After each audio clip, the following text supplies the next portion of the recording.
हो जब जब याद तेरी आए हाय जान, आँखों में आंसू भर जाए। जब जब याद तेरी आए आँखों में आंसू भर जाए। कैसे बताऊं तुझे समझाऊं, ना कभी दिल से तुझे भुलाता, आंसू से भर गया जाम रे। कैसे भुलाऊं तेरा नाम रे जाने मन, आंसू से भर गया जाम रे। कैसे भुलाऊं तेरा नाम रे। जब जब याद तेरी आए जाने मन, आंखों में आंसू भर जाए।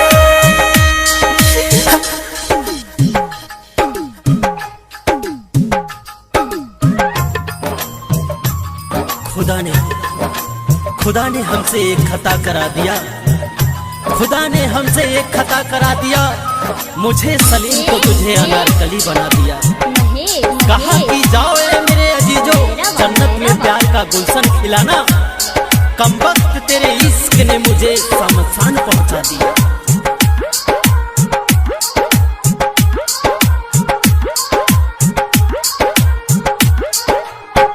कैसे भुलाऊं तेरी अदाएं, शाम सहरे अब तेरी आए। अब ये तो मिलना हो गया बेगाना, मैंने कभी ना सोचा न जाना। याद को तेरी भूल न पाए, जीना हुआ मुश्किल, मिले ना यार सुबह शाम रे।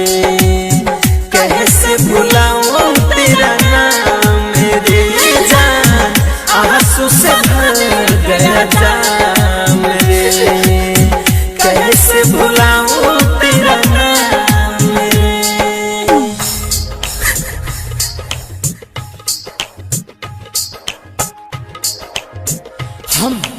हम उम्मीदों की दुनिया बसाते रहे, हम उम्मीदों की दुनिया बसाते रहे। वो पल पल हमें आजमाते रहे। जब मोहब्बत में मरने का वक्त आया, जब मोहब्बत में मरने का वक्त आया, हम मर ही गए।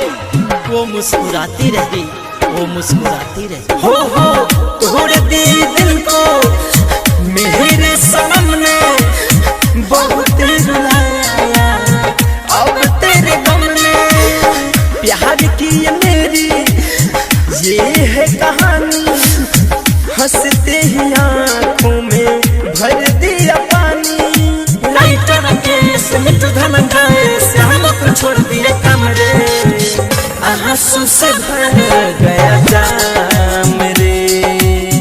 कैसे भुलाऊं तेरा नाम रे जान, आंसू से भर गया जाम रे।